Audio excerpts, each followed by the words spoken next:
अथ मन्त्रपाठः।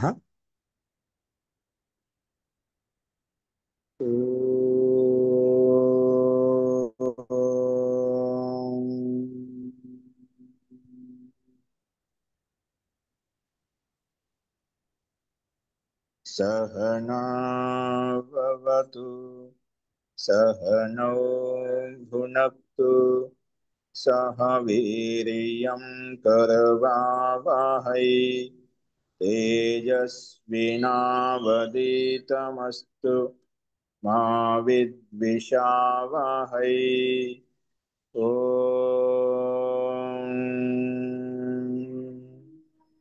शान्ति शान्ति शान्तिः।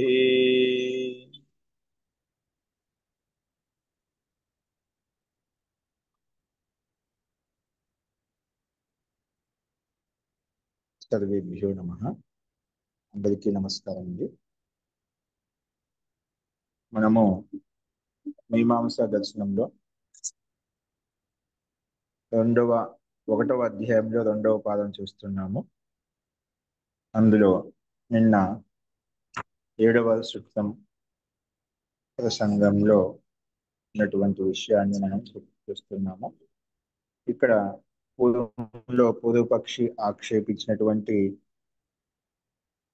సూత్రాలకు సిద్ధాంతిక సమాధానం చెప్తున్నాడు. అక్కడ ఏం చెప్పాడంటే, వాక్యంలో చాలా పదాలు అనర్థక వచనాలు ఉన్నాయి. అవి క్రియార్థం కాదు కాబట్టి ఆ వచనములన్నీ కూడా ప్రమాణాలు అని చెప్పారన్నమాట. వాటికి సమాధానంగా ప్రమాణాలు అవన్నీ కూడా, ఎందుకంటే విధి వాక్యంతో అవి ఏకవాక్యత్వాన్ని కలిగి ఉంటాయి కాబట్టి ప్రమాణము. అవి విధి వాక్యానికి స్థుతి ప్రయోజనంలో ఉంటూ ఉంటాయి, రకంగా ఉంటాయని చెప్పి సిద్ధాంతి ఈ రకంగా సమానం చెప్పాడు. విధినాతు ఏకవాక్య స్తుత్యర్థేన విధినాం స్యు అని చెప్పి చెప్పుకున్నాం.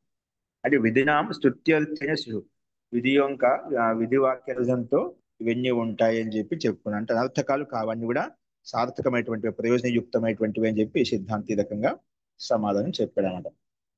కాబట్టి వాయవ్యం శ్వేతమాలభేత భూతికామహ అనే వాక్యం అయితే విధి వాక్యం అయితే ఉందో, వాయువే క్షేపిష్టా దేవత అనే స్థుతి వాక్యంతో ఏకవాక్యత రూపంగా ఉందన్నమాట. అంటే ఆ విధి వాక్యాన్ని అంతర్భూతమైన అర్థాన్ని బోధిస్తుంది అని చెప్పి చెప్పుకున్నమాట. ఆ విషయాన్ని మనం నిన్న చూసాము. సో నేను చెప్పిన పాఠంలో ఇంకా ఎవరికైనా ఏమైనా సందేహాలు ఉంటే మనం చెప్పిన భాష్యంలో అడగండి.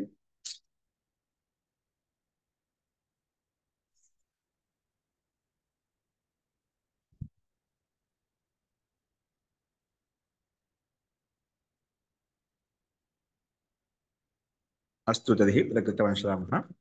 చూడండి, కిమర్థం స్థుతి అని కూడా అడిగినప్పుడు స్థుతి ఎందుకంటే, అంటే స్థుతి లేకపోతేనా, స్థుతి వాక్యం లేకపోతేనా అక్కడ రుచి, అక్కడ చేసే కర్మల అనుష్ఠానంలో రుచి ఎలా ఉత్పన్నమవుతుంది, రుచి ఉత్పన్నం చేయడం కొరకు అనుష్ఠానంలో ప్రవృత్తి కలిగించడం కొరకు మనకు స్థుతి అనేది అవసరం అనమాట. అని ఆ విషయంలో దాన్ని పుష్టి చేస్తూ సిద్ధాంతి సమాధానం చెప్పాడు. ఇప్పుడు అదే విషయాన్ని ఆధారం చేసుకుని మళ్ళీ ఆ చెప్పిన తర్వాత కూడా అంత సంతృష్టి చెందక పూర్వపక్షి మళ్ళీ ఆక్షేపిస్తున్నాడు. ఆక్షేపం అంటూ మనం చూద్దాం. చూడండి, 142వ పేజీ 142వ పేజీలో మనకు నను అని చెప్పి పూర్వపక్షి మళ్ళీ అడుగుతున్నారు. చూడండి, నను సత్సు స్తుతి పదేషు పూర్వస్య విధి రూపత్వాత్ విధి అభిప్రేతః స్యాత్ న వివక్ష్యేత స్తుతి పద సంబంధ నా వివక్షేత.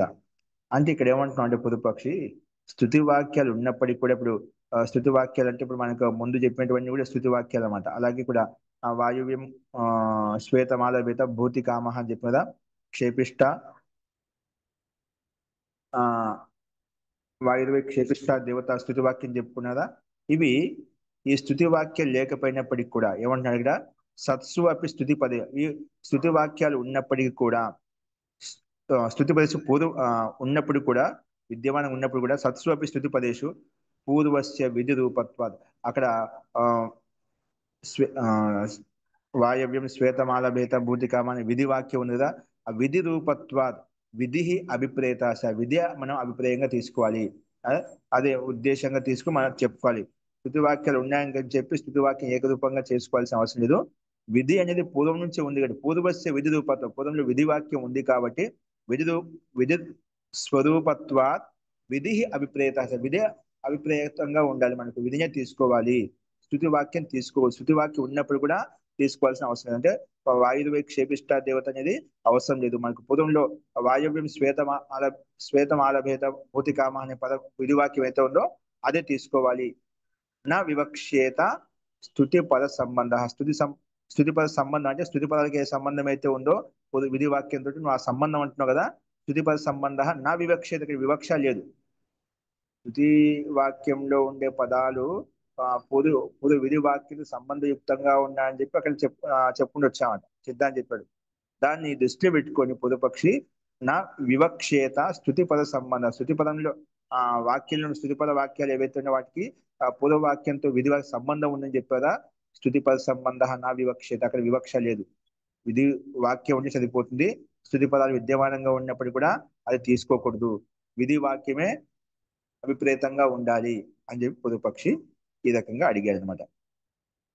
అలా అడిగినప్పుడు ఆహా, అప్పుడు సిద్ధాంతి అంటున్నాడు, స్థుతి పదాని అనర్థకాని అభవిష్యాన్ని సాకాంక్షాన్ని. నువ్వు అలా ఆ మాట స్థుతి పదాలు స్థుతి వాక్యం ఉన్నప్పుడు విధి వాక్యానికే స్థుతి అంటే ప్రేరేపించినప్పుడు స్థుతి వాక్యం ఉందన్నమాట.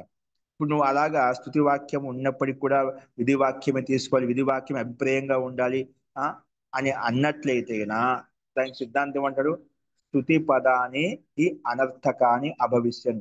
ఆ స్థుతి పదాలు ఏవైతే అనర్థకం అయిపోతాయి, నువ్వు విద్యమానంగా ఉన్నప్పుడు తీసుకోకూడదు అంటున్నావు కదా, అప్పుడు ఏమవుతాయి అవి అనర్థకం. అప్పుడు వాక్యంలో ప్రయోగం ఎందుకు, ఆ వాక్యం ఎందుకు, అక్కడ ప్రయోగం ఎందుకు, అప్పుడు ఏమవుతాయి, ఎందుకు ఏది వ్యర్థం కాదన్నమాట. శాస్త్రంలో ఏది కూడా మనకు ఒక వాక్యం ఇవ్వబడింది, ఒక పదం ఇవ్వబడింది అంటే అది వ్యర్థం కాదన్నమాట.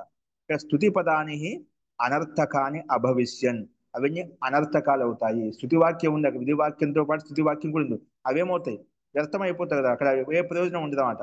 ఎందుకంటే సాకాంక్షని అన స్థుతి పదాని అనర్థకాని అభవిష్యన్ సాకాంక్షాని అంటే ఎందుకంటే పదాలకు సాకాంక్షత ఉంది, అవన్నీ కూడా అనర్థకమవుతాయి. అవన్నీ ఏమవుతాయి, స్థుతి వాక్యం అంతా అనర్థకమవుతుంది. అంటే వాయుర్వే క్షేపిష్ట దేవత అనే వాక్యం అనర్థకమవుతుంది. ఇప్పుడు ఈ వాక్యంలో మనకు పూర్వంలో మొట్టమొదట ఇది చూపించామట. ఏం చూపించాం ఇక్కడ, వాయవ్యం శ్వేతమాల భేత భూతికామహ వాయువ స్వేనవతి ఏవ ఏనం భూతిం గమయతి అని ఇదంతా వాక్యంలో ఈ వాయుర్వే క్షేపిష్ట దేవత అది వ్యర్థం అవుతుంది, అనర్థకం అవుతుంది. అవి ఎందుకంటే పదాలకు అక్కడ ఉండే స్థుతి వాక్యంలో ఉండే పదాలకు ఆ సంబంధం కూడా ఉందన్నమాట. సాకాంక్ష ఎన్ని పదాలు సాకాంక్షంగా విధి వాక్యంతో పాటు స్థుతి వాక్యంలో ఉండే పదాలు సాకాంక్షయుక్తంగా ఉన్నాయి కాబట్టి అవన్నీ కూడా వ్యర్థము. సాకాంక్ష అనర్థకాని భవిష్య అనర్థకాని అభవిష్య, అనర్థకాలు అవుతాయి, మొత్తం వ్యర్థం అవుతుంది వాక్యం అంతా అని సిద్ధాంతి చెప్పాడు అనమాట. అప్పుడు ఏమంటా అంటే భవతు అనర్థకాని చేత్ బై, అనర్థకవత అవని అనర్థకవత అని చెప్పి నువ్వు విధి వాక్యాన్ని వదిలిపెట్టిన స్థుతి వాక్యాన్ని కూడా ఎందుకు కలుపుకుంటున్నా, స్థుతి వాక్యంతో మనకి ఆ అనుకున్న అభిప్రాయం తెలిసినప్పుడు మా స్థుతి వాక్యంతో పని ఉంది. నువ్వు అనర్థకవత అనర్థకం అవని, భవంతు అనర్థకాని చేత్ అంటే అనర్థకం అయితే అవనివ్వండి అన్నిటిగా అంటున్నాడు పూర్వపక్షి. భవంతు అనర్థకానితి చేత్, ఒకవేళ అనర్థకం అయితే అవనివ్వండి అని అన్నట్లయితేనా నా గమ్యమానే అర్థే అవివక్షితార్థాన్ని భవితుమర్హంతి. నా గమ్యమానే అర్థే నా గమ్యమానే అర్థే అవివక్షితార్థాన్ని భవితుమర్హంతి. ఎందుకంటే ఇక్కడ ఏమైనా గమ్యమానే అర్థే బై, ఇక్కడ స్థుతి వాక్యాలు పూర్వవాక్యంతో అనుబంధంగా ఉన్నాయి, సంబంధయుక్తంగా ఉన్నాయి, ఆకాంక్షయుక్తంగా ఉన్నాయి. అలాగే అర్థం గమ్యమానంగా ఉన్నప్పుడు గమ్యమానే అర్థే అవివక్షితార్థాన్ని నా భవితుమర్హంతి. ఇప్పుడు ఆ పరస్పర సంబంధయుక్తంగా ఉన్నప్పుడు విద్యమానంగా పెట్టుకొని నేను ఉపయోగించుకొని నాకు సంబంధం లేదంటే ఎట్లా ఉంటుంది, అది అవివక్షితార్థాన్ని నా భవితం అండి. ఆ సంబంధం లేకుండా ఉండవు. ఆ శృతి వాక్యం పదాలకు పూర్వ విధి వాక్యం సంబంధం ఉంది, ఆకాంక్షయుక్తంగా ఉంది. అలాగే అర్థము విధి వాక్యంగా శృతి వాక్యంగా ప్రేరేపించినప్పుడు దాన్ని బలపూర్వకంగా చెప్పినప్పుడు ఆ సంబంధయుక్తంగా అర్థం విద్యమానంగా ఉంటే నేను తీసుకోండి ఎలా ఉంటుంది? అందుకే గమ్యమానే అర్థే. అవి అర్థం గమ్యమానంగా ఉన్నప్పుడు విద్యమానంగా ఉన్నప్పుడు అవివక్షితార్థాన్ని నా భవితం అంటే అవి తీసుకోకూడదు అని ఆ మాట చెప్పి ఖచ్చితంగా తీసుకోవాల్సిందే. సంబంధం ఉంది పూర్వవాక్యంతో విధివాక్యంతో స్థుతివాక్య సంబంధం ఖచ్చితంగా తీసుకోవాల్సిందే. అర్థం విద్యమానంగా ఉన్నప్పుడు తీసుకోవడానికి లేదన్నమాట. ఖచ్చితంగా అది సాధ్యం కదన్నమాట. సంబంధం ఖచ్చితంగా కలుపుకోవాలి. అందుకే అవివక్షితార్థాన్ని అవివక్షితార్థ వ్యర్థమని కావవి. వివక్ష లేకుండా ఉండవు. ఖచ్చితంగా అవివక్షితార్థ నా భవితం అదంతి అలాగా ఉండవు. అంటే విధివాక్యంతో పాటు శృతివాక్యం కూడా ఉంటుంది అని సిద్ధాంతం అంటున్నాడు. యో అసౌ విధి ఉద్దేశ నా శక్నోతి నిరపేక్షో అర్థం విధాతం. యో అసౌ విధి ఉద్దేశ విధివాక్యం విధివాక్యం అయితే ఉందో ఉద్దేశం అయితే ఉందో భూతి కామ అని చెప్పి నా శక్నోతి నిరపేక్షో అర్థం విధాతం అంటే అపేక్షరహితమైనటువంటి అర్థాన్ని ఇవ్వడానికి అది సంసిద్ధంగా ఉండేదన్నమాట.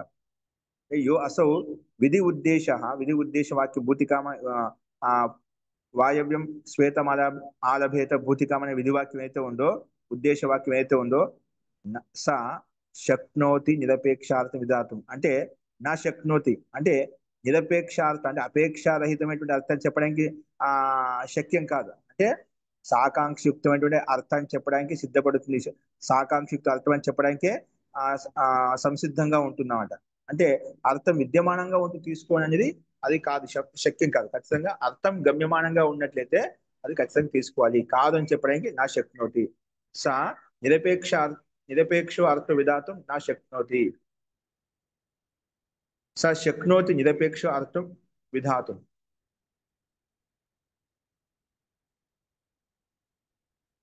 అంటే ఖచ్చితంగా అపేక్ష అర్థం కాకుండా సాకాంక్షయుక్త అర్థం తీసుకోవాలి.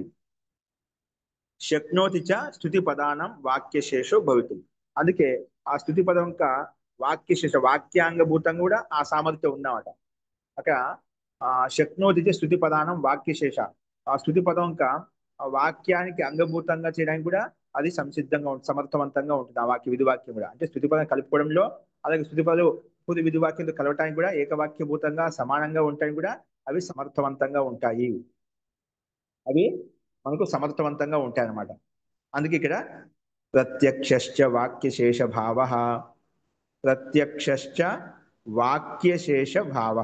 అందుకే ఇక్కడ వాక్య అంటే వాక్యానికి అంగభూతంగా ఉన్నటువంటిది తిరిగి ప్రత్యక్షంగా ఉంది. అంటే దీన్ని మనం నిరపేక్ష పూర్వకంగా అంటే స్థుతి వాక్యం లేకుండా విధి వాక్యంతో అర్థం తీసుకుంటాం అనేది అది సాధ్యం కాదు, శక్యం కాదు. ఎందుకంటే ప్రత్యక్షశ్చ వాక్యశేష భావ ఇక్కడ వాక్యానికి అంగభూతంగా ఉన్నట్టుగా ప్రత్యక్షంగా ఉంది.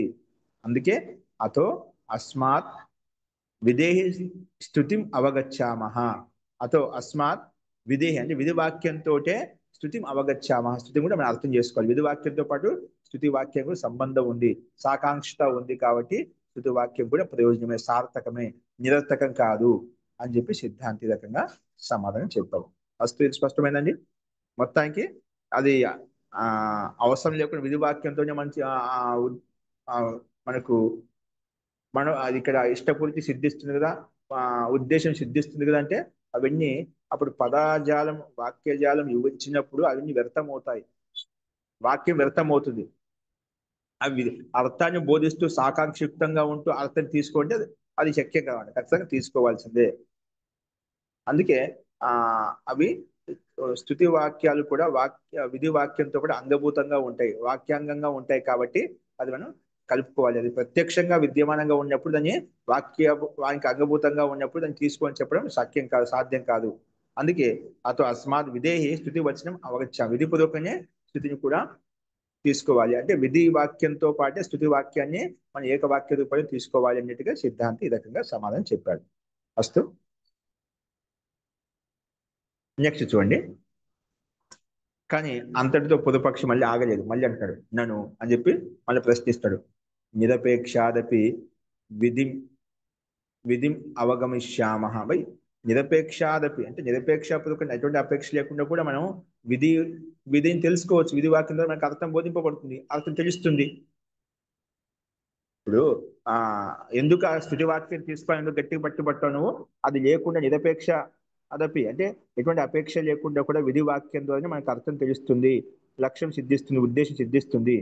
అందుకే నిరపేక్షాదపి విధి అవగమిష్యామః అంటే అది స్థుతి పదానికి అపేక్ష రహితంగా కూడా, స్థుతి పదానికి అపేక్ష రహితంగా కూడా అంటే ఏంటి? వాయుర్వేక్షేపిష్ట దేవత స్థుతి వాక్యం ఉందా?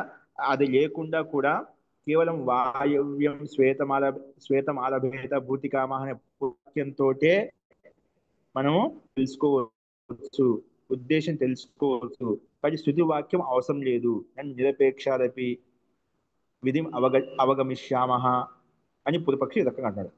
భవతు ఏమో సిద్ధాంతం అన్నాడు భవతు కానీ అలా చేసుకోవచ్చు, అర్థం రాదని చెప్పడం లేదు. భవతు ఏవం నా ఏవం సతి కశ్చిత్ విరోధ, అలాగ ఉన్నప్పుడుకి విరోధం ఏం లేదు. అలాగా ఏవం సతి అలా ఉన్నప్పుడు విద్యమానంగా ఉన్నప్పుడు కశ్చిత్ నా విరోధ, విరోధం అంటే ఏం లేదు, దాన్ని నిరాకరించడం లేదు. కింతు అయినా స్తుతి పద సమయ సతి విద్యతో వివక్షితం అంటున్నాడు. ఎందుకు? స్తుతి పద సంబంధే సతి అంటే స్తుతి పదాలకు సంబంధము పూర్వ విధివాక్యంతో ఉన్నప్పుడు విద్యతో నా వివక్షితం అర్హతి అంటే వివక్షితం నా శక్య, విద్యతో వివక్షితం అశక్య. అంటే ఇక్కడ పూర్వవాక్యంతో సంబంధం ఉన్నప్పుడు నేను తీసుకోండి అది ముందు చెప్పిన మాట ఇంకో రకంగా చెప్పినమాట, అదే వ్యత్యాసంగా మార్చి చెప్తున్నమాట. ఇక్కడ సంబంధం ఉన్నప్పుడు నువ్వు చెప్పింది కరెక్ట్ అండి. ఇక్కడ విధి వాక్యంతో మనకు అర్థం తెలుస్తుంది. అయినప్పటికీ కూడా భౌతిక ఏవం నా ఏవం సతి కసి విరోధం అంటే ఏం లేదు. కింద అయినప్పటికీ కూడా అశక్య స్థితి సంబంధే సతి స్థితి పద సంబంధే సతి విద్యతో వివక్షితం అశక్యం అశక్య. అక్కడ అది శక్యం కాదనమాట అది తీసుకోవడానికి. అంటే అలా విరోధం లేదు, కానీ స్థుతి పదానికి సంబంధం ఉన్నప్పుడు కూడా అంటే వాయవ్యం శ్వేతమాలభేద భూతికామహ అని విధులకు అర్థకి వివక్షకరణ శక్యం కాదు. అంటే స్థుతి పదం లేకుండా అది మనం ఇదే ఒక విధివాక్యంతో అర్థం చెప్పడం శక్యం కాదనమాట. అది స్థుతి వాక్యాన్ని కలుపుకున్నప్పుడు అదే వాక్యానికి బలం వచ్చినట్టుగా ఆ వాక్యాన్ని పుష్టి చేసినట్టుగా ఉంటుందన్నమాట. కాబట్టి అది విధి రూప అర్థానికి వివక్షాకరణ అక్కడ అశక్యం అవుతుంది. ఎందుకు అశక్యం అవుతుంది? వాక్య ఎందుకు అశక్యం అవుతుంది చెప్తున్నా అంటే వాక్యం హి సంబంధస్య విధాయకం. ఎందుకంటే వాక్యం చెప్పుకున్నాం, సంపూర్ణ వాక్యం చెప్పాం. ఆ సంపూర్ణ వాక్యంలో వాయుర్వేద క్షేపిష్ట దేవత స్థుతి వాక్యం కూడా ఉంది. ఆ స్థుతి వాక్యం పూర్వ విధి వాక్యంతో సంబంధయుక్తంగా ఉంది, ఏకవాక్య రూపంగా ఉంది. వాక్యం వాక్యం యొక్క ఉద్దేశం ఏంటి? వాక్యం హి సంబంధస్య విధాయకం. వాక్యంలో పదాలు ఉన్నాయంటే ఆ పదాలను జోడించి వాక్యార్థం చెప్పడమే దాని వాక్యం యొక్క ముఖ్య ఉద్దేశం. అందుకే వాక్యం సంబంధస్య విధాయకం, ఆ సంబంధాన్ని జోడిస్తుంది, సంబంధ విధానం చెప్తుంది. ఆ సంబంధ విధాయకంగా ఉన్నప్పుడు వాక్యము నేను ఇక్కడ ఆ అవివక్షితం అని చెప్పి వివక్ష అవసరం విధి వాక్యంతో నేను అర్థం చేసుకుంటా అంటే అది శక్యం కాదు. వాక్యం హి సంబంధస్య విధాయకం, ఎందుకంటే వాక్యం ఆ సంబంధాన్ని జోడిస్తుంది, సంబంధానికి విధాయకత్వంగా చెప్తుందన్నమాట. ద్వౌ చేత్ సంబంధం విదధ్యాత్, ఒకవేళ అనుకుందాం చెప్పిన ద్వౌ చేత్ బై ఇక్కడ వాక్యాలు ఆ రెండు భిన్న భిన్నంగా ఉండే పుద వాక్యంతో పుటవాక్య సంబంధం చేసి పుద విధి వాక్యానికి స్థుతి వాక్యంతో స్థుతి వాక్యాన్ని విధి వాక్యం సంబంధం లేదు అని వాళ్ళు అనుకున్నట్లయితేనా అర్థ రెండు వాక్యాలు అయిపోతాయి అన్నమాట. అప్పుడు ఏమవుతుంది? ద్వౌ చేత్ సంబంధి విదధ్యాత్, ద్వౌ చేత్ సంబంధి, ద్వౌ చేత్ అంటే రెండు వాక్యాలు ఉన్నప్పుడు సంబంధి ద్వౌ చేత్ విదధ్యాత్. ఏ రకంగా? భూతికామ ఆలభేత, ఇది ఒక వాక్యం కదా. ఆలంబేన చ ఏష గుణో ఆలంబేన చ ఏష గుణో భవిష్యతి ఇది. ఇక్కడ ఈ రకంగా రెండు వాక్యాలు భిన్న భిన్నంగా అవుతామట. అప్పుడు ఏమవుతుంది? భిద్యతే తరిహి ఏవం సతి వాక్యం. ఈ రకంగా ఉన్నప్పుడు వాక్యం భేదించబడుతుంది, అంటే వాక్యం భిన్న భిన్నం అయిపోతుంది అన్నమాట. అంటే ఒక వాక్యం నువ్వు కలపకుండా భిన్న భిన్నంగా తీసుకున్నట్లయితే వాక్య భేదం అవుతుందట. ఇప్పుడు వాక్యం భేదమైనప్పుడు ఆ విధి వాక్యానికి శృతి వాక్యం సంబంధం ఉంది అక్కడ, అక్కడ ఇవ్వాల్సిన అవసరమే ఉంది అక్కడ. వాయుర్వేద క్షేపిష్ట దేవత అని చెప్పి అక్కడ ఇవ్వాల్సిన అవసరం లేదన్నమాట. ఇది భిన్నార్థం, ఇది భిన్నార్థం, ఒకే అర్థం ఏక వాక్యత రూపంలో లేదు వాక్యం. అక్కడ వాక్యం భిన్న అర్థం ఇస్తున్నమాట. ద్వౌచే సంబంధి విదధ్యాత్ భూతికామ ఆలభేత ఆలంబేన చ ఏషో గుణ, ఆ గుణం ఏదైతే ఉందో అక్కడ అంటే భూతి కామ అంటే ఐశ్వర్యకి కామన అనే గుణం ఏదైతే ఉందో అక్కడ లక్ష్యం ఏదైతే ఉందో అది మనకు ఆ వాక్యబలం కలిగేస్తున్నమాట. ఏష గుణం భవిష్యతి ఇది. అప్పుడు ఏమవుతుందంటే అలాగా మనకి వాక్య భేదం కలిగినప్పుడు, రెండు వాక్యాలు అయినప్పుడు ఏమవుతుంది, భిద్యతే తదిహి యం సతి వాక్యం. ఆ రకమైన వాక్యం అనేది భేదించబడుతుంది, అంటే భిన్న భిన్న అర్థాన్ని బోధిస్తుంది. అప్పుడు సంబంధం లేకుండా అవుతున్నాం, ఆ సంబంధం లేకుండా అవుతున్నమాట. అది యుక్తి సంగతి కాదు. అందుకే ఖచ్చితంగా వాక్యంలో శృతి వాక్యం ఉందంటే శృతి వాక్యం విధి వాక్యంతో పాటు ఏకవాక్య రూపంగా ఉంటూ అదే అర్థాన్ని పుష్టి చేస్తుంది, అదే అర్థాన్ని అదే అర్థం సమర్థయుక్తంగా ఉంటుంది. కాబట్టి అది ఖచ్చితంగా తీసుకోవాలి. వివక్ష అవసరం లేని చెప్పడం ఏమాత్రం ఉచితం కాదు. సంబంధం ఉంటే ఖచ్చితంగా కలుపుకోవాలి, సంబంధం ఉంటూ కూడా నేను కలుపుకోవాలని చెప్పడం సాధ్యం కాదు. ఖచ్చితంగా సంబంధాన్ని కలుపుకోవాలి. అలాగే ఇంకోటి చెప్తున్నాడు, అథ యదుక్తం, ఇంకా నువ్వేం చెప్పావంటే పూర్వపక్షిని చెప్పిన ఆక్షేపాన్ని ఉల్లేఖిస్తూ మళ్ళీ చెప్తున్నాడు. అథ యదుక్తం, ఇంకా నువ్వేం చెప్పావంటే నా క్రియా గమ్యతే, నా క్రియత సంబంధం వా కించిదితి. బై ఇక్కడ ఈ క్షేపిష్ట వాయువై క్షేపిష్ట దేవత అనే వాక్యంలో ఇక్కడ ఏ క్రియ అంటూ అర్థం కావడం లేదు. ఇక్కడ ఆ క్రియతో సంబంధమైన వాక్యం ఏమైనా ఉందా, అర్థం ఉందంటే అది కూడా లేదు. నువ్వు ఆ మాట పూర్వంలో చెప్పావు, ఆ మాట వచ్చిందన్నమాట మనకు. నా క్రియాగమ్యతే నా తత్ సంబంధం వా కించిదపి. ఆ ఏమైనా సంబంధం ఉందా శృతివాక్యంతో అంటే అది ఏమైనా ఉందంటే అది కూడా అని చెప్పుకున్నామట.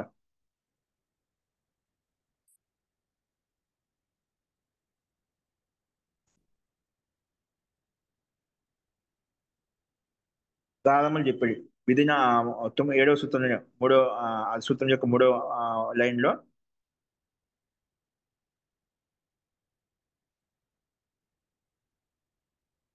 ఇక్కడ వాయుద్వై క్షేపిష్ట దేవత ఇత్యత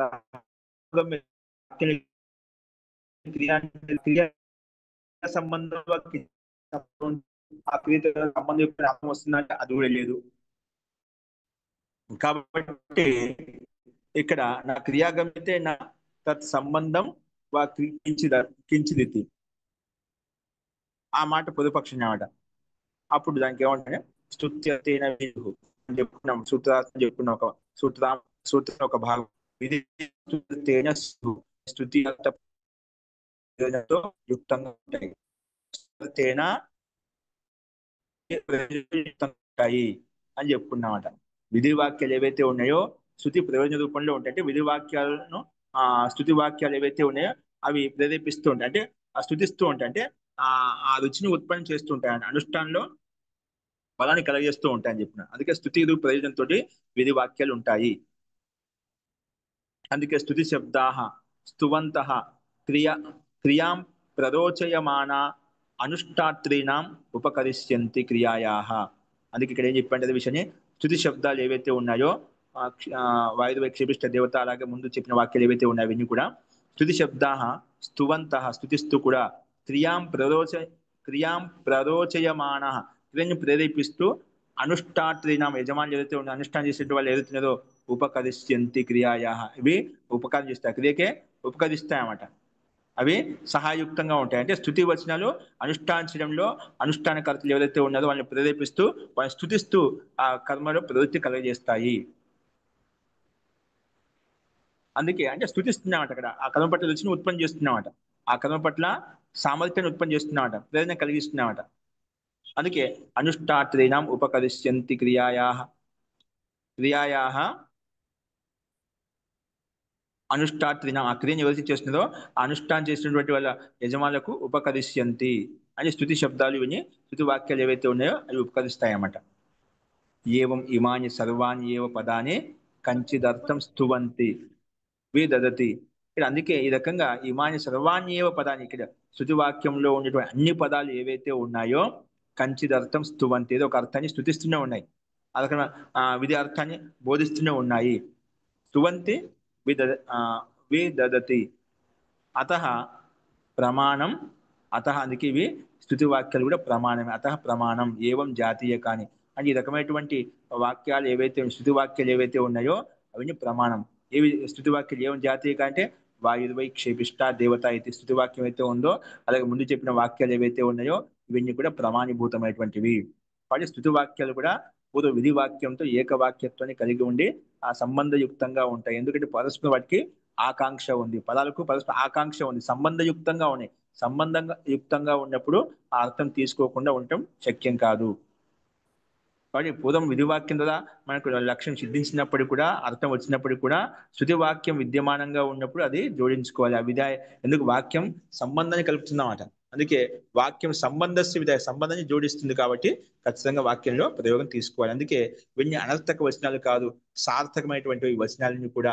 అందుకే వాయువై క్షేపిష్ట దేవత కూడా దీని వల్ల ఏ అర్థం గమ్యమానం కాదని చెప్పావు, అర్థం గమ్యమానం కాకపోయినప్పుడు కూడా ఇప్పుడు విధివాక్యంతోనే విధివాక్యాన్ని స్థుతిస్తుంది కాబట్టి, రుచిని ఉత్పత్తి చేస్తుంది కాబట్టి ఇది కూడా అందులో ఒక భాగంగా తీసుకుని సమానార్థాన్ని బోధిస్తుందని చెప్పి తీసుకోవాలి. అందుకే ఇటువంటి వాక్యాలు ప్రమాణభూతమైనటువంటివే, నిరర్థకం కాదు అని చెప్పి సిద్ధాంతి రకంగా సమానం చెప్పినాడు. అందుకే అత ప్రమాణం ఏవం జాతీయ కాని వాయువై క్షేపిష్ట దేవత అయితే అని చెప్పి ఈ రకంగా సమాధానం చెప్పాడు. ఒక రకంగా ఇక్కడ మనకి ఏమనిపిస్తుంది, సిద్ధాంతి మనకు సమానం చెప్పినప్పుడు కూడా పూర్వ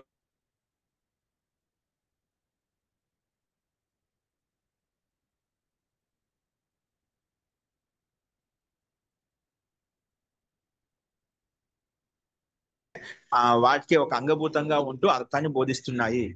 ఇది వాక్యానికి శృతి వాక్యాలు కూడా అంగభూతంగా ఉంటుంది, ఒక అంగంగా ఒక భాగంగా ఉంటూ సమానార్థాన్ని బోధిస్తున్నాయి అని చెప్పాడు. అంటే ప్రతి పూర్వపక్షి పూర్వంలో చెప్పినటువంటి వాక్యాలకన్నిటికీ ఉల్లేఖం తీసుకోకుండా ఇక్కడ సమూహంగా ఒక సమాధానం సామాన్యంగా ఇచ్చాడనమాట. అస్తు ఇంతకి రకంగా మనం ఈ సూత్రాన్ని మనం సంపన్నం చేసుకున్నాం అనమాట. అస్తు ఇప్పుడు దీనిలో సందేహాలు ఉన్నాయా చూడండి. అలాగే అయితే మళ్ళీ ఏమంటున్నా అంటే దీంట్లో ఇంకో రక అదే విషయాన్ని పుష్టి చేస్తూ ఇంకొక రకంగా సమానం చెప్తున్న సిద్ధాంతి. తుల్యం చ సాంప్రదాయకం, తుల్యం చ సాంప్రదాయకం. తుల్యం అండి, స్తుతి వాక్యము విధి వాక్యం అంటున్నావు కదా, రెండు తుల్యం సమానము. స్తుతి వాక్యం కూడా గురువు ద్వారా చెప్పబడింది, విధి వాక్యం కూడా గురు ద్వారా చెప్పబడింది అన్నమాట. రెండు కూడా సమానమైన వాక్యాలు, ఇది వేరు అది వేరు అని కాదు. స్తుతి వాక్యాన్ని భిన్నంగా చెప్పారా, అంత సంబంధం లేకుండా ఉంది విధి వాక్యంతో. ఈ విధి వాక్యానికి స్తుతి వాక్యం కన్నా భిన్నార్థం బోధించబడుతుంది. భిన్నార్థం అర్థమే కాదు, వాక్య భేదం అయిపోతుంది. అది స్వతంత్రమైన అర్థాన్ని బోధిస్తుంది, ఇది స్వతంత్రమైన అర్థాన్ని బోధిస్తుంది. ఈ వాక్యం చెప్పాల్సిన అవసరం లేదు కదా. అందుకే ఇక్కడ ఏమంటారంటే ఇవి స్తుతి వాక్యం విధి వాక్యం సాంప్రదాయకంగా రెండు తుల్యమైనటువంటివి. తుల్యం చ సాంప్రదాయకం అని చెప్పి ఈ రకంగా సమానం. తుల్యం అంటే స్తుతి పదాలు ఏవైతే ఉన్నాయో, విధి వాక్యాలు ఏవైతే ఉన్నాయో, సాంప్రదాయకం అంటే గురు శిష్యుల యొక్క సాంప్రదాయ ప్రయోజనం అనమాట. గురు శిష్యులకు ఆ ధర్మం అంట. విధి వాక్యము స్తుతి వాక్యం ఎందుకు చెప్పడం కూడా గురు శిష్య సంప్రదాయ ప్రయోజన ధర్మముగా, ఆ ప్రయోజనం పూర్వక ధర్మం కాబట్టి ఇది సమానము, ఇవి భిన్న భిన్నం కాదు. అందుకే ఇక్కడ స్తుతి వచనాలు ఏవైతే ఉన్నాయో ప్రమాద పాఠం కాదంట. స్తుతి వచనాలు ఇవన్నీ కూడా ప్రమాదయుక్తంగా ఇచ్చేది అవసరం లేదు అంటున్నావు కదా, అవసరం ఇవి కూడా అవసరమే, అవి రెండు సమానమే అని చెప్పి ఈ రకంగా ప్రస్తావించామట.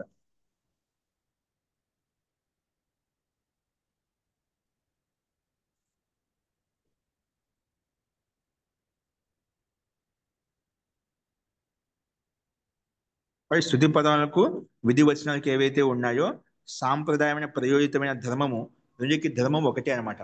స్తుతి వాక్యాలకైనా విధి వాక్యాలకైనా లక్ష్యము ధర్మం అనేది వాటి యొక్క ఉద్దేశం ఇది ఒకటే, సమానమే, భిన్న భిన్నం కాదనమాట.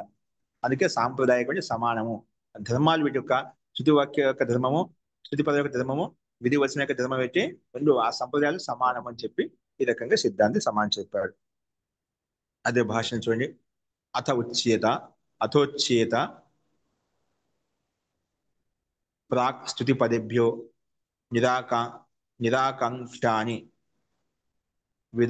విధాయకాని విధి స్వరూపత్వాత్ ప్రాక్ స్తుతి పదేభ్యో నిరాకాంక్షాని. ఇక్కడ ఏమంటున్నా అంటే పూర్వపక్షి చెప్పిన అభిప్రాయం మళ్ళీ ఒకసారి గుర్తు చేస్తూ చెప్తున్నాడు. స్తుతి పదేభ్యో ప్రాక్ అంటే స్తుతి పదాల కంటే ప్రాక్ ముందే, నిరాకాంక్ష అని స్తుతి పదేభ్య ప్రాక్ అంటే స్తుతి పదేభ్య అంటే స్తుతి పదాల కంటే ముందుగానే, నిరాకాంక్ష కంటే ఆకాంక్ష రహితంగా ముందే విధాయకాని విధి స్వరూపత్వ. విధాయక వాక్యాలు అంటే వాయవ్యం శ్వేతమాలభేత భూతికామ ఇది విధివాక్యం ఉంది కదా, ఆ విధాయకాన్ని విధిరూప స్వరూపంలో విద్యమానంగా ఉంది. అంటే ఈ స్తుతి వాక్యాల కంటే ముందే ఇక్కడ విధివాక్యం ఉంది మనకి ఇక్కడ. అంటే ఆకాంక్ష రహితంగా ముందుగానే ఉంది ఇక్కడ. కాబట్టి స్తుతి పదానితు ప్రమాద పాఠ ఇది. అందుకే స్తుతి పదాలు ప్రమాద పాఠం తీసుకోవాలి, ఇక్కడ అవసరం లేదు. విధివాక్యం ముందే ఉంది. విధివాక్యం ద్వారా మనకు అర్థం బోధిపోయినప్పుడు మళ్ళీ దాన్ని స్తుతించడానికి అర్థం ఉంది, విధానం చెప్పుకుంటామట. కానీ ఇది స్తుతి పదానితు ప్రమాద పాఠ. ఇక దీంట్లో చాలా మంది రకరకాలుగా ఇది ప్రమాద పాఠం అని చెప్పారు, కొంత వేరే విధంగా వ్యాఖ్యానం చేశారు. అది మనకు టిక్కా టిప్పండి మనం చదువుకోవచ్చు, కింద ఇచ్చారు. మొత్తం ఇక్కడ స్తుతి పదానితు ప్రమాద పాఠ, అందుకే ఇక్కడ ఆ స్తుతి వాక్యాలు అవసరం లేదని చెప్పి మళ్ళీ ఈ రకంగా చెప్తున్నాడు విరూపక్ష. ఇప్పుడు ఈ ప్రమాదయుక్తంగా ఉన్నాయి, ఇక్కడ అవసరం లేదు అన్నప్పుడు మళ్ళీ సిద్ధాంతం అంటే ఏంటి? ఈ స్తుతి పదాలు స్తుతి వాక్యం వాయుంటే ముందుగానే వాయువ్యం శ్వేతమే మనకి అక్కడ ఆ తర్వాత వాక్యంతో అపేక్ష లేకుండా ఆకాంక్ష లేకుండా అక్కడ మనకు ఆ అర్థాన్ని ఇస్తుందన్నమాట. ఉద్దేశాన్ని ఇక్కడ మనం వ్యక్తపరుస్తున్నాం, విధిని వ్యక్తపరుస్తున్నామాట. అందుకే ఇది స్తుతి పదాల వాక్యాలు ఏవైతున్నాయో ప్రమాద పాఠం అని చెప్పి ఇక్కడ చెప్పాడన్నమాట. పూర్వపక్ష అన్నప్పుడు దానికి సమాధానంగా తత్ తన్న అలా కాదండి, ఏం అర్థం అవగమాత్ తత్ న అలా చెప్పడం యుక్తి సగం కాదు, అలా కాదు. ఏంది ఏవం అర్థం ఏవం అర్థావగమాత్, ఇక్కడ ఆ రకమైన అర్థం మనకి విద్యమానంగా ఉంది. ఈ ప్రకారం ప్రజలతో జ్ఞానంతో యుక్తంగా ఉందన్నమాట. మీకు చెప్పడము కథనం యుక్తి సగం కాదు. ఎందుకు ఏవం ఈ రకమైన అర్థం ప్రయోజనయుక్తంగా ఉంది, అవగమన పూర్వకంగా ఉంది, ప్రయోజనపూర్వకంగా ఉందన్నమాట. అది ఏవం అర్థావగమన అంటే అర్థం అవగమన పూర్వకంగా ప్రయోజనయుక్తంగా ఉంది కాబట్టి నువ్వు చెప్పింది యుక్తి సంగతం కాదు. ఎందుకంటే తుల్యం చ సాంప్రదాయకం, సంప్రదాయ తుల్యమైనటువంటిది. ఏ సంప్రదాయము? స్తుతి పదాలకు విధి వాక్యాలకు ఇది పరస్పర సంబంధం సాంప్రదాయకమైనటువంటిది. గురు ద్వారా ఒకే గురు ద్వారా అక్కడ ఆ స్తుతి వాక్యం చెప్పబడింది, విధి వాక్యం చెప్పబడింది అన్నమాట. ప్రయోజనపూర్వకంగా ఉద్దేశపూర్వకంగా చెప్పబడింది అన్నమాట. అందుకే తుల్యం చ సాంప్రదాయకం అంటే సంప్రదాయ ప్రయోజనం ఏషం, అంటే సంప్రదాయమే ప్రయోజనయుక్తంగా ఉంది. ఏషాం ధర్మానం, ఏ ధర్మాలకైతే ఇప్పుడు ఏదైనా చెప్పుకున్నాడే ఒక ధర్మం ఒక విషయం చెప్పుకున్నాడే అక్కడ నిర్దిష్టమైనటువంటి నిశ్చయమైనటువంటి ఒక ప్రయోజనం ఉంటుందన్నమాట. అది ఒక సంప్రదాయబద్ధంగా ఒక సంప్రదాయయుక్తంగా వస్తూ ఉంటుందన్నమాట.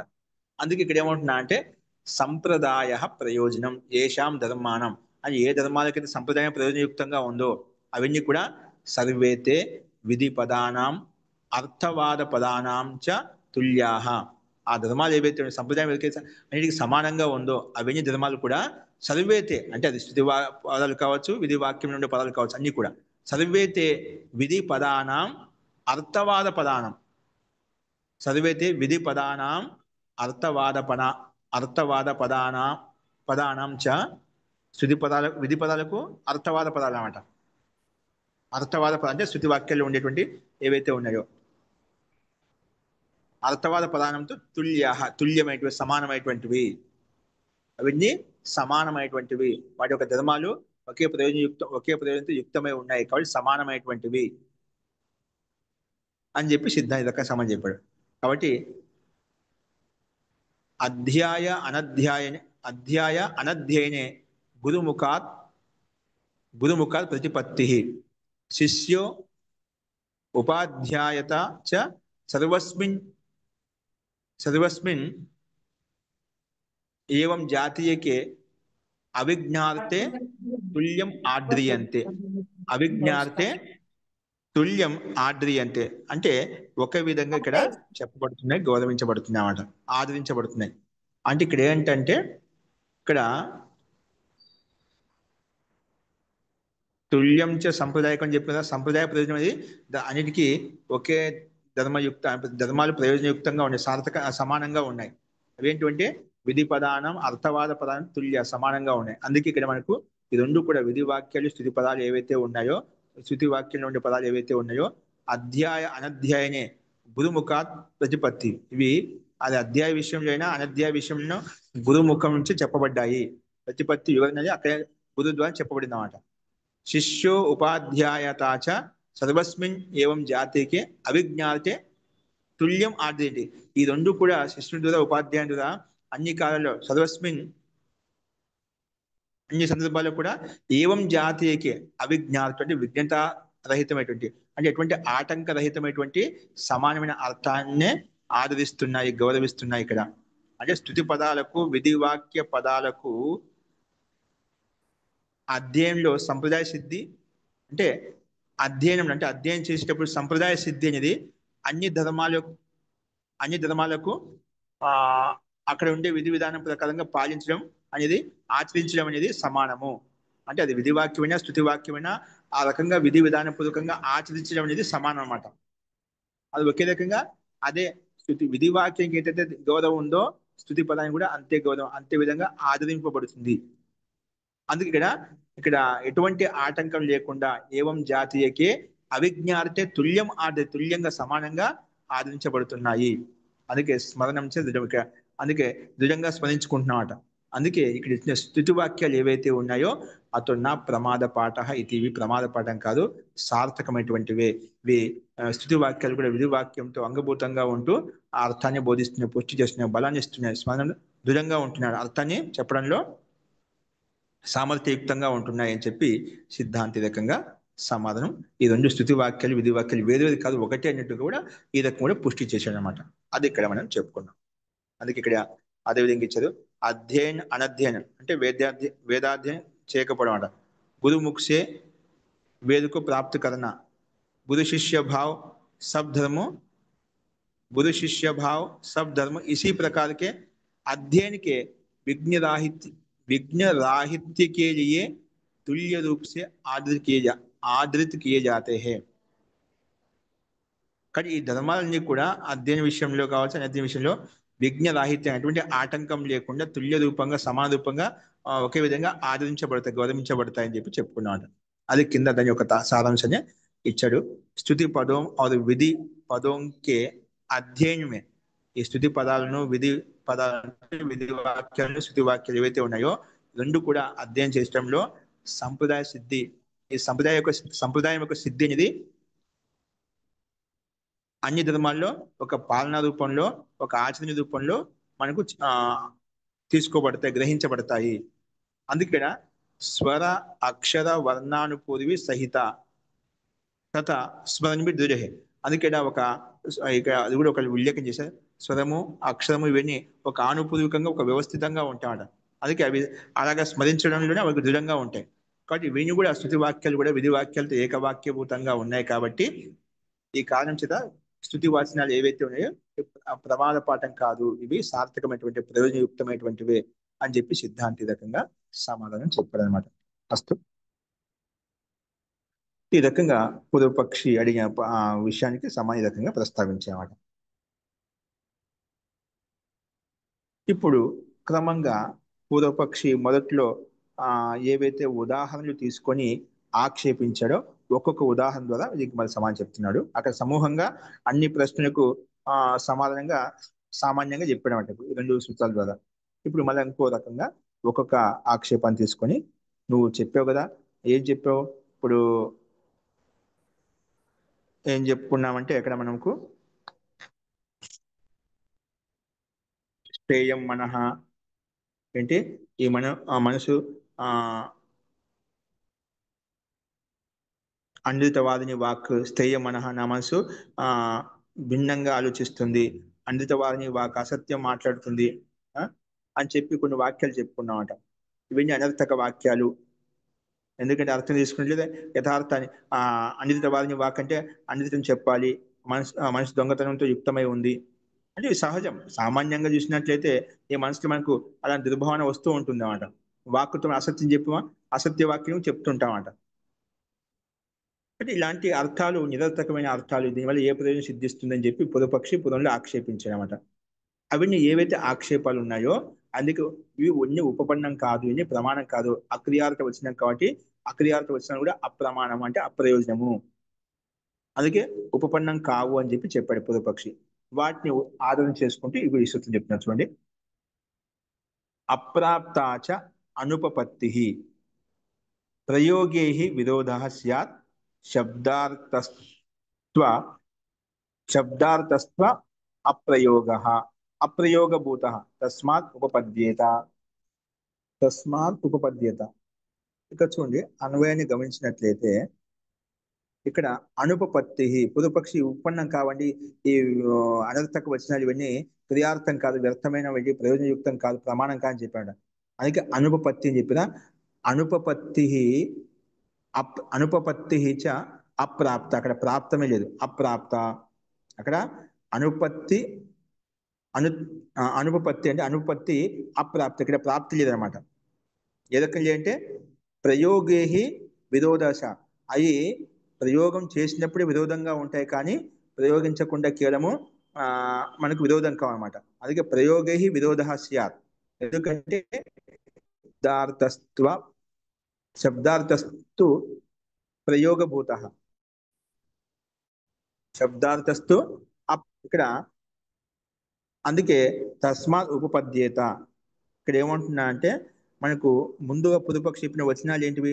సో అరోదిత్ అనే వాక్యాలు చెప్పుకున్నాడు. అలాగే ఇప్పుడు స్థేయం మనః అండితవాదిని వాక్యం, ఇవన్నీ వచనాలు ఏవైతే ఉన్నాయో అవి అనుపపత్తి అంటే అర్థాన్ని ఉత్పన్నం చేయవు. అర్థాన్ని ఉపపన్నం చేయడం చెప్పి ఏదో అర్థం లేదు, ఏ ప్రయోజనం లేదని చెప్పి పూర్వపక్షి అన్నమాట. అలాగే శాస్త్ర దృష్టి విరోధము, శాస్త్ర విరోధము, ప్రత్యక్ష విరోధము, లేదా శాస్త్ర ప్రత్యక్ష రెండింటికి విరోధంగా చూపిస్తూ ఆ విషయాన్ని దోషాన్ని ఉపస్థితం చేసేమాట. అవన్నీ ఉపపన్నం కావు, ఆ దోషాలను కూడా ఉపపన్నం కావు.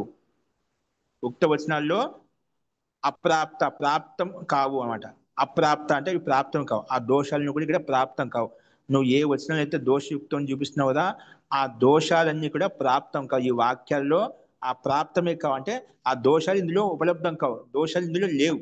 నువ్వు ఏ వచనాలనైతే అప్రయోజనము ప్రయోజనరహితంగా ఉన్నాయి నువ్వు అంటున్నావో ఆ దోషాలను కూడా అప్రాప్త, ప్రాప్త నహి హోతా అంటే ఇక్కడ అవి ప్రాప్తించవు, అంటే ఆ దోషానికి యుక్తం కావు. మరి ఎప్పుడు యుక్తం అవుతాయంటే ప్రయోగే, నువ్వు ప్రయోగం చేసినప్పుడే. ప్రయోగం ఏమవుతున్నప్పుడు, ఇప్పుడు అరోధీత్ అని చెప్పుకున్నాము, స్థేయ మనహ అని చెప్పిన, అనుదితవాది వాక్ అని చెప్పిన, అక్కడ ఆ అర్థాలు వస్తాయన్నమాట. ప్రయోగంలో చేసినప్పుడు నీకు దోషాలు వస్తాయి, కానీ ఈ ప్రయోగం కాదు, విధివాక్యం కాదు కదా ఇక్కడ. ప్రయోగే ఈ విరోధస్య, ప్రయోగించినప్పుడే విరోధం వస్తాయన్నమాట. స్థేయం మనహ అనుదితవాది వాక్ అంటే ఇప్పుడు ప్రయోగించడం మాత్రమే అది దోషయుక్తం అవుతాయి, ప్రయోగించగలిగినట్లయితే దోషయుక్తం కావు. అందుకే కింటు శబ్దార్థ అంటే అరోధిత్ ఆది శబ్దార్థాలు ఏవైతే చెప్పుకున్నామో అక్కడ శబ్దార్థస్తు అప్రయోగభూత, అక్కడ ప్రయోగభూతం కాదన్నమాట. అంటే ఇక్కడ అప్రయోగభూత అంటే అరోధి, స్థేయం మనః, అనుదితవాది వాక్ అని ఏవైతే ఉన్నాయో, ప్రయోగాలు ఉన్నాయో అవన్నీ కూడా ఏవైతే ఉన్నాయో అప్రయోగభూత అంటే ఆ విధి వాక్యం కాదు, అక్కడ విధానం చేయడం లేదు. ఆ వాక్యముల ద్వారా స్థుతి వాక్యం ద్వారా ఒక విధి విధానం చెప్పడం లేదన్నమాట. అది ప్రయోగభూతం కాదు. ప్రయోగభూతం ఎక్కడైతే ఉంటుందో అక్కడ నువ్వు చెప్పిన దోషం వస్తుందన్నమాట. ఇక్కడ అప్రయోగభూత, అందుకే ప్రయోగం లేవు ఇందులో. అంటే విధి ఎప్పుడు నువ్వు దొంగతనం, నువ్వు ఏడవాలి, నువ్వు దొంగతనం చేయాలి, ఆ ఈ వాక్యం ఇప్పుడు అనుదితం వాది అసత్యం చెప్పాలి, ఇలా ఒక విధి చెప్పడం లేదు ఇక్కడ. ఈ వాక్యముల ద్వారా ఇంకా దొంగతనం చేయకూడదు, ఏడవకూడదు, అలాగే ఆ వాక్కు ద్వారా మనం అసత్యవచనం చెప్పకూడదు, అలాంటి అర్థం తీసుకుంటున్నాం అంట. కాబట్టి ఈ రకంగా ఈ అప్రయోగ రూపము, ప్రయోగ రూపంలో దోషం వస్తుంది, కానీ ఇవి ప్రయోగ రూపం కాదు, అప్రయోగ రూపము. అందుకే తస్మాత్ ఇవన్నీ వాక్ స్థేయ మనః అనుదితవాది వాక్, సో అరోధిత అనే వచనాలు ఏవైతే ఉన్నాయో ఉపపద్యత అంటే ఆ వచనాలు కూడా సార్థకమే, ఉపపన్నం అవుతాయి, అనుపపన్నం కాదు. ఉపపన్నం అయితే ప్రయోజనము, సార్థకము, నిరర్థకం కాదు. ఈ వచనాలు కూడా సార్థకం, స్థుతి వాక్యాలు విధి వాక్యంతో ఏకవాక్యంగా ఉంటూ అర్థాన్ని బోధిస్తాయన్నట్టుగా మనం అర్థం చేసుకోవచ్చు. ఇది ఈ సూత్రం యొక్క అభిప్రాయం. అదే చూడండి, భాష్యంలో సామాన్యంగా మీకు స్పష్టమవుతుంది ఇక్కడ. అపిచ ఇంకేమంటున్నా అంటే అదే విషయాన్ని సూత్రంలో ఉండే అభిప్రాయం ఇక్కడ చేస్తున్నాడు. అపిచ ఇంకా య ఏష అనుపపత్తిరుక్త, నువ్వు య ఏష అనుపపత్తిరుక్త, నువ్వైతే అనుపపత్తి ఉపన్నం కావని చెప్పావు కదా, ఏ స్థేయ మనః అనుదితవాది వాక్ అని చెప్పే వచనాలు ఏవైతే ఉన్నవి అంటే ప్రయోజనయుక్తం కావని చెప్పావు కదా. య ఏష అనుపపత్తిరుక్త, అలాగే శాస్త్ర దృష్ట విరోధాది విరోధాది విరోధాది ఇత్యోమాద్య అంటే శాస్త్రదృష్టి విరోధము, ప్రత్యక్ష విరోధం, ఇన్ని విరోధం చూపించరా. ఇత్యోమాది ఆద్య, సో ఇత్యోమాద్య స సో అరోదీత్ ఇత్యోమాదిషు నా ప్రాప్నోతి. ఇక్కడ నువ్వు ఆ విరోధం ఏది చెప్పి ఇక్కడ ఆ విరోధం లేదు ఇక్కడ. స సో అరోధీత్ ఇత్యోమాదిషు నా ప్రాప్నోతి. ఇక్కడ ఇవన్నీ ఇక్కడ ఆ దోషం ఇక్కడ రాదనమాట. ఆ దోషం ఇక్కడ రాదు అంటే నువ్వు శాస్త్ర దృష్టి విరోధం ఏది చెప్పుకున్నావో ఉత్పన్నం కాదని చెప్పుకున్నావు కదా, అవి ఆ దోషాలు ఏవైతే ఉన్నాయో సో అరోధిత ఇత్యాది వాక్యాలు ఏవైతే ఉన్నాయో ఇక్కడ ప్రాప్తించవు. అంటే పైన చెప్పిన సూత్రాలు చెప్పారు ఇక్కడ. ఆ దోషం ఇక్కడ వర్తించదు. ఎందుకు వర్తించదు? కిస్ కారణం చే ఏ కారణం చేత కుతః ఏ కారణం చేత వర్తించదు? ప్రయోగే స్థేయాదీనాం ఉచ్యమానే విరోధ స్యాత్. నువ్వు ప్రయోగించినప్పుడే ఇప్పుడు స్థేయమనః అంటే ఆ దొంగతనం యుక్తంగా ఉంది, మనసు దొంగతనం యుక్తంగా ఉండాలి. అంజలిత వాద అంజలిత వాదిని వాక్ అని చెప్పదా, నీ వాక్ ఎప్పుడు అంజలితం అసత్యం చెప్పాలి. ఇలాగా ప్రయోగంలో చెప్పినప్పుడు మాత్రమే దోషయుక్తం అవుతుందన్నమాట. కానీ ఇక్కడ చోరి ఇక్కడ మనకు స్థేయాదినం ఉచ్యమాని విరోధ స్యాత్. వాటిని వాటిని ప్రయోగించినప్పుడే విరోధం వస్తుంది. కానీ ఇక్కడ శబ్దార్థస్తు అంటే ఇక్కడ ఈ స్థేయం మనః అంజలిత వాదిని వాక్ శబ్దాలు ఏవైతే ఉన్నాయో శబ్దార్థస్తు అప్రయోగభూత. ఇక్కడ ప్రయోగభూతం కాదంటే ఇక్కడ విధి చెప్పడం లేదు. ఇక్కడ నిషేధం చెప్పుకుంటున్నా ఈ వాక్యం ద్వారా దొంగతనం యుక్తంగా ఉండకూడదు, మనసు అసత్యం చెప్పకూడదు వాక్కు అని చెప్పి అక్కడ ఆ యథార్థ అర్థాన్ని బోధించుకుంటున్నాం అంటే ఇక్కడ. అంటే శబ్దార్థస్తు అప్రయోగభూత. ఇక్కడ ప్రయోగభూతంగా చెప్పిన అప్రయోగభూతంగా స్థుతి రూపాలు చెప్పబడిన మాట. అందుకే తస్మాత్ ఉపపద్యేత స్థేయం మనః అనిరుత వాదిని వాక్యతి. అందుకే ఇవన్నీ ఉత్పన్నం అవుతాయి అంటే ప్రమాణభూత. స్థేయం మనః అంటే దొంగతనం యుక్తంగా మనసు ఉండకూడదు, అసత్యం చెప్పకూడదు వాక్యం అలాంటి అర్థం తీసుకుంటామట. అప్పుడు ఇక్కడ దోషం లేదు. కానీ ఆ ప్రయోగ రూపంలో చూసినట్లయితే అప్పుడు దోషం వస్తుంది. కానీ ఇక్కడ శబ్దార్థస్తు అప్రయోగభూత, ప్రయోగభూతం కదా అప్రయోగభూతం, ఇక్కడ శృతి మాత్రమే తీసుకోవాలి కాబట్టి ఇక్కడ దోషయుక్తం కాదు. అందుకే ఇవి సార్థకమైన ప్రయోజనయుక్తమైనటువంటివి అని చెప్పి సిద్ధాంతి రకంగా సమాధానం చెప్పాడు.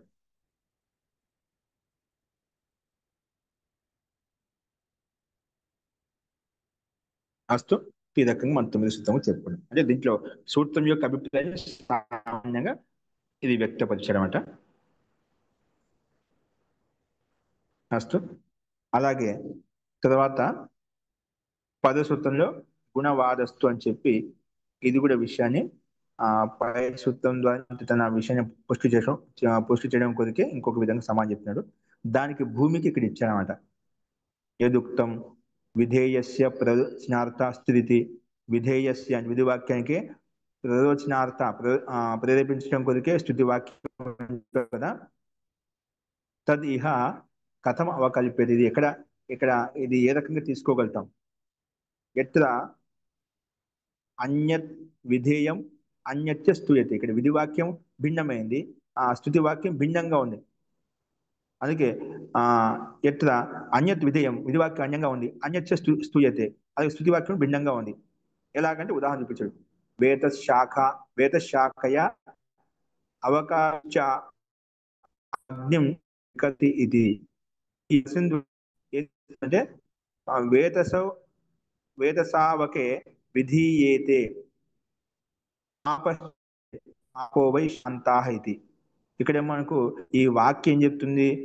ఇక్కడ తావకే విధి విధి చెప్తుంటే నువ్వు జలాన్ని స్థుతిస్తున్నావు. ఇక్కడ వాక్యము భిన్నంగా చెప్తుంటే వేత సావకే విధి ఇక్కడ విధి వాక్యం చెప్తుంటే నువ్వు అక్కడ ఆ వాక్యానుసారంగా చెప్పకూడదు అంతే అని చెప్పి ఇక్కడ స్థుతిస్తున్నావు అన్నట్టు ఇక్కడ భిన్నంగా తీసుకొని చెప్పబడింది అన్నమాట.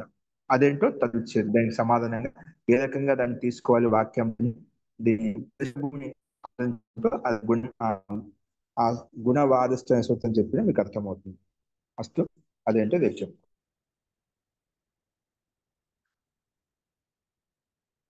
అస్తు ఇక్కడ ఎవరికైనా సందేహం ఉందా? ఇంకా ఇప్పుడు ఎదుక్తం అని చెప్పి ఇది గుణవాదస్తు అనే పదసూత్రానికి భూమిక రూపంలో దాన్ని మళ్ళీ ఉల్లేఖించుకుని మనం చెప్పుకున్నాం. సందర్భాన్ని ఈ పేజీలో ఉన్నది చెప్పాను.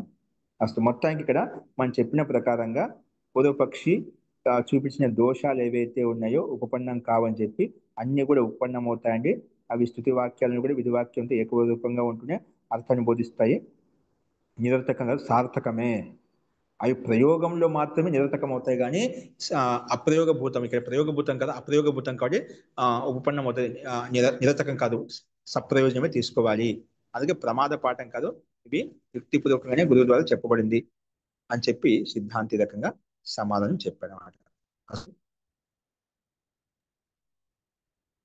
మహోదయ, జీ తుల్యం చ సాంప్రదాయకం పేజ్ ఉంది కదా, అక్కడ చివర్లో స్మరణం చ దృఢం అని ఒక పేర ఉంది. పదం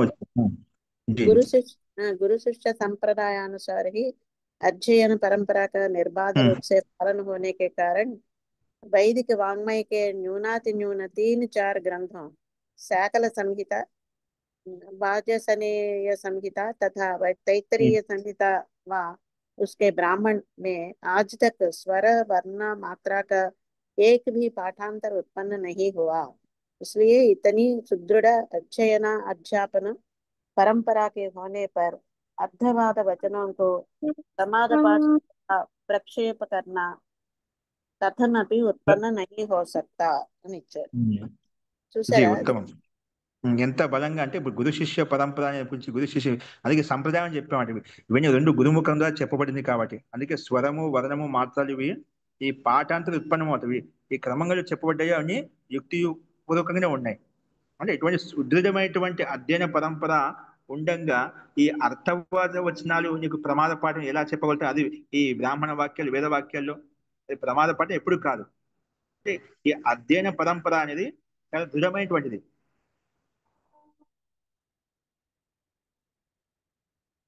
ఓకే అండి, అదే విషయం స్మరించదులో అని చెప్పి దాన్ని ఈ రకంగా స్పష్టం చేశాడు ఇక్కడ. కాబట్టి నిర్బాధయుక్తంగా ఎటువంటి ఆటంకం లేకుండా, అందుకే మనం లాస్ట్ లో పని చెప్పిన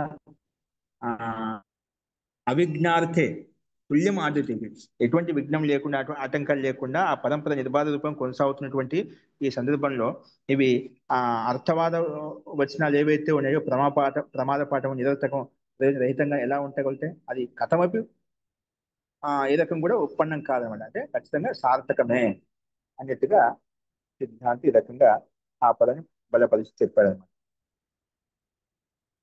అస్తు, ఓకే, ఉత్తమం. ఇక్కడ మనకు ఈ భాష్యంలో ఉన్నటువంటి పదాలు ఇంకా దాన్ని ఓపెన్ చేస్తూ కింద మనకు వివరణలో ఉంటుందండి. అవి కూడా ఖచ్చితంగా చదువుకుంటే మనకు చాలా ఉపయోగపడతాయి.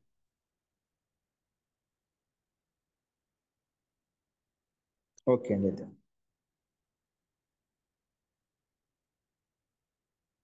ఇంకా సంప్రదాయ శబ్దాన్ని తీసుకుని చాలా చోట్ల వ్యుత్పత్తులు చెప్పి ఎలా చెప్పబడినాయి అది కూడా మీరు ఒకసారి చూడొచ్చు అన్నమాట.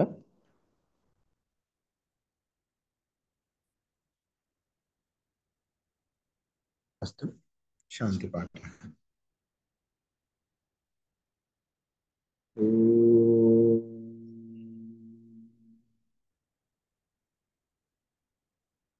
सर्वे भवन्तु सुखिनः, सर्वे सन्तु निरामयाः, सर्वे भद्राणि पश्यन्तु, मा कश्चित् दुःखभाग् भवेत्. ओम शांति शांति शांति. సర్వేభ్యో నమః. అందరికీ నమస్కారం అండి. ఓం నమస్తే, ధన్యవాదాలు ఆచార్య. ఇక్కడ ఏదో మెసేజ్ పంపించారు, ఒక్క నిమిషం అండి. ఇక్కడ మరి చెప్తున్నాను చూడండి, అంటే ఏదో మళ్ళీ నాకు ఇది అర్థం కాదని చెప్పారు. ఇక్కడ ఆ పదజాలం ఏంటంటే మీకు ఇక్కడ అది స్లైడ్ పెడతాను చూడండి. మనకు తుల్యం చ సంప్రదాయం ఇక్కడ కింద మీకు భాషార్థం ఇచ్చారు, మీకు అది స్లైడ్ పెట్టినాను కదా. స్మరణం చ దృఢమంచిది గురు శిష్య సంప్రదాయానుసారి అధ్యయన పరంపర का निर्बाध रूप से पालन होने के कारण, అంటే గురు శిష్యుల యొక్క పరంపర సంప్రదాయబద్ధంగా ఒక విధి విధానంగా మనకు సంప్రదాయబద్ధంగా వస్తున్నాడు. ఆ అధ్యయన పరంపర నిర్బాధ రూపం ఎటువంటి ఆటంకాలు లేకుండా అది కొనసాగుతూ ఉన్నాడు. నిర్బాధ రూప్ సే పాలన హోనే కే కారణం వైదిక వాంగ్మయంలో న్యూనాత్ న్యూన్ 3-4 గ్రంథాలు, అంటే ఈ వైదిక వాంగ్మయంలో న్యూనాత్ న్యూనంగా తక్కువలో తక్కువ అంటే 3-4 గ్రంథాలు అనమాట. ఏవి శాకల సంహిత, వాజసనేయ సంహిత, తైత్తిరీయ సంహిత, ఇంకా చాలా. ఇవన్నీ బ్రాహ్మణాల్లో ఇవన్నీ బ్రాహ్మణ గ్రంథాల యొక్క ప్రయోగాలు అన్నమాట.